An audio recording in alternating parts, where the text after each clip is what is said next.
Alhamdulillahilladzi binikmatihi tatimmus sholihat.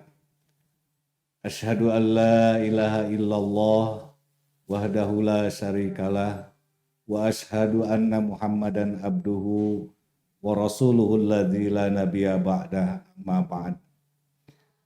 Faqala Rasulullah sallallahu alaihi wasallam as-siyamu junnah fala yarfus wala yajhal fa ini mru'un qatalahu aw syatamahu fal yakul ini shaim. Al hadis. Pemirsa Wijah TV yang berbahagia, tidak terasa atas limpahan dan curahan nikmat dari Allah, kita telah memasuki bulan Ramadan yang agung ini. Bulan yang dijanjikan oleh Allah, bulan yang penuh barokah, penuh ampunan. Para pemirsa Wijah TV, kalau kita mau flashback ke belakang, kita bermuhasabah atau tawajun atas apa yang pernah kita lakukan dalam kehidupan ini, jujur saja, khususnya bagi saya, tidak ada yang bisa dibanggakan di hadapan Allah tentang amal kebaikan. Tapi kalau amal keburukan sangatlah banyak. Nah, ini tentu bukan serta-merta hal ini terjadi.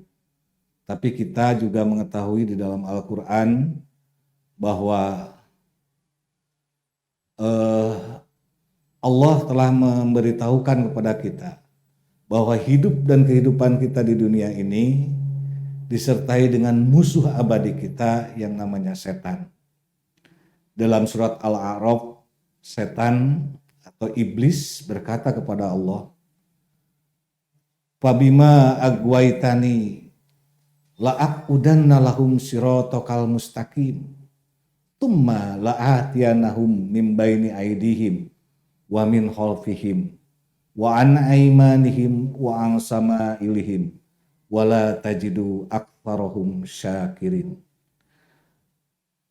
Keputusasaan iblis terhadap rahmat Allah sehingga iblis membulatkan tekad untuk menjadi musuh abadi manusia, menjadi musuh abadi Bani Adam, sehingga dia menyatakan, karena engkau ya Allah telah menghukumku terlana, terkutuk, maka aku akan menghalangi setiap turunan Adam dari jalan engkau yang lurus.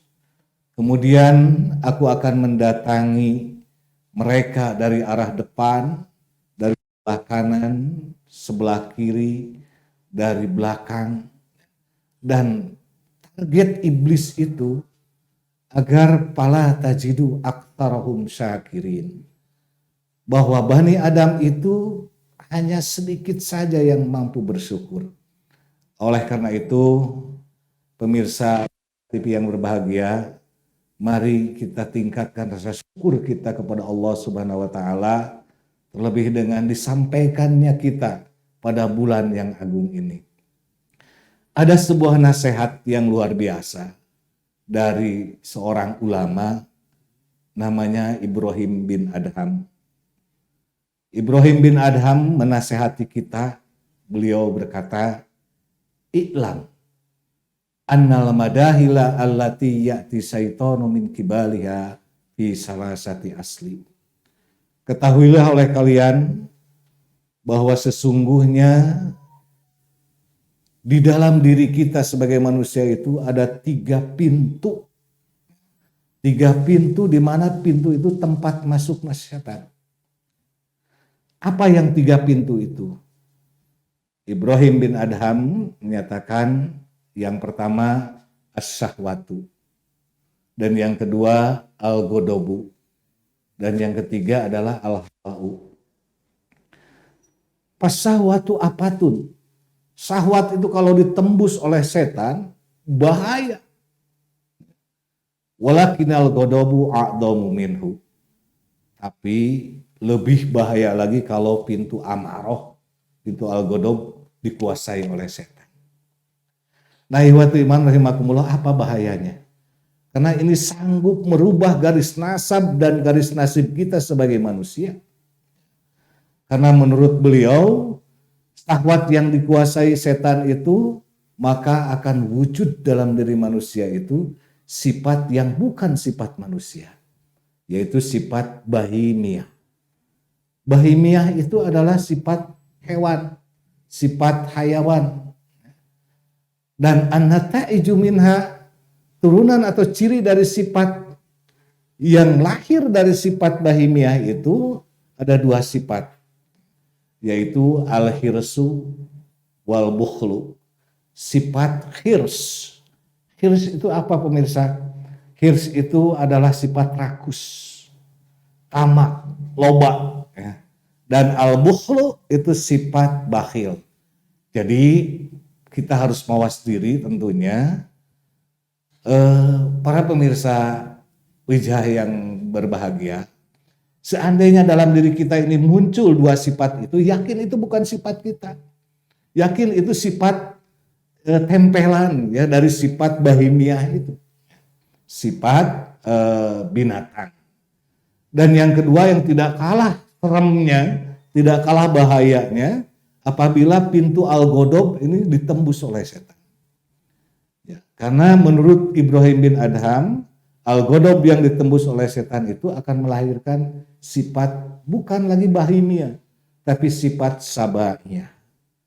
Sabaiyah itu binatang juga sama, tapi binatangnya binatang yang buas. Kalau tadi binatang ternak, bahimiyah, kalau sekarang binatang buas. An-nata'iju minha, sifat dan ciri turunan yang akan keluar dari sifat sabaiyah yang ada di dalam diri manusia itu akan lahir sifat al-ujbu wal kibru. Ujub jeung takabur cek urang Sunda. Nah, ini yakin. Jadi kita harus muhasabah dalam diri kita, harus mawas diri. Manakala ada sifat-sifat tadi, sifat hirs, sifat bukhul, sifat ujub dan al-kibru, itu yakin bukan sifat asli manusia. Itu sifat ya terapan dari kebobolan kita dalam memerangi atau menghalangi setan masuk dalam diri kita. Dan yang terakhir, yang ketiga lebih bahaya dari dua tadi tentunya, yaitu pintu al-hawa'u, hawa nafsu. Bukan lagi sifat bahimiyah, bukan lagi sabaiyah, tapi kalau manusia terkontaminasi dengan penguasaan setan pada hawa nafsunya, maka itu akan melahirkan sifat syaitoniyah. Ini lebih bahaya. Dan an-nata'iju minha, turunan dari sifat itu akan terlihat dalam diri manusia itu sifat al-kufru wal bid'atu, sifat kufur dan bid'ah. Sebagaimana diperankan oleh iblis ya, ketika itu. Ya. Sifat kufur menutup, menolak. Ya. Menolak kebaikan, menolak perintah dari Allah. Ya. Dan berlaku semaunya dia saja. Nah, itulah yang lebih bahaya lagi.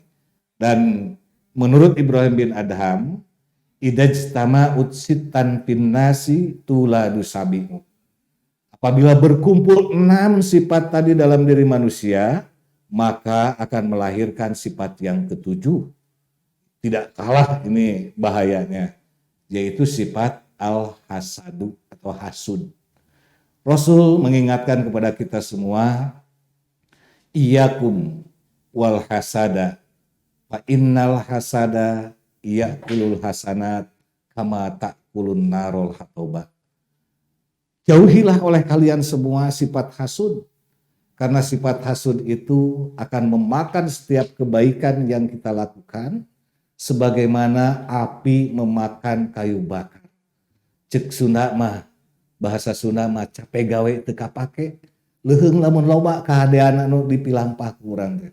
Tah, ihwatu iman rahimakumullah, pemirsa Wijah TV yang berbahagia, mudah-mudahan dengan Ramadan ini mendapat kita mengambil hikmahnya, mampu menguasai diri kita sebagaimana disabdakan oleh Rasul. Tadi di awal saya sudah kutip asyamu junnah, bahwa saum itu adalah benteng pertahanan yang kokoh bagi diri kita. Bahkan kata Rasul, ya, pala yarfus, orang yang saum itu tidak boleh sembarangan bertindak keburukan, wala yajhal, dan jangan berbuat kebodohan. Fa ini mru'un qatalahu, apabila ada seseorang yang ingin mengajak bertengkar kepada kita, awsakamahu, ya, atau mencaci kita, mengolok-olok kita, cukup jawabannya fayaqul inni shaim, saya sedang saum. Nah, jadi basis dari nilai hikmah saum ini adalah penguatan pengendalian diri kita dari segala godaan, terutama musuh abadi kita, setan laknatullah. Semoga pemirsa Wijah TV yang berbahagia dapat mengambil hikmah dan dirahmati oleh Allah Subhanahu wa taala. Kemudian para pemirsa Wijah TV yang berbahagia juga dapat menjalankan ibadah saum ini dengan khusyuk dan mendapat ridho dari Allah Subhanahu wa taala. Allahu yahudu bi aidina ila ma fihi khairul lil Islam wal muslimin. Wassalamualaikum warahmatullahi wabarakatuh.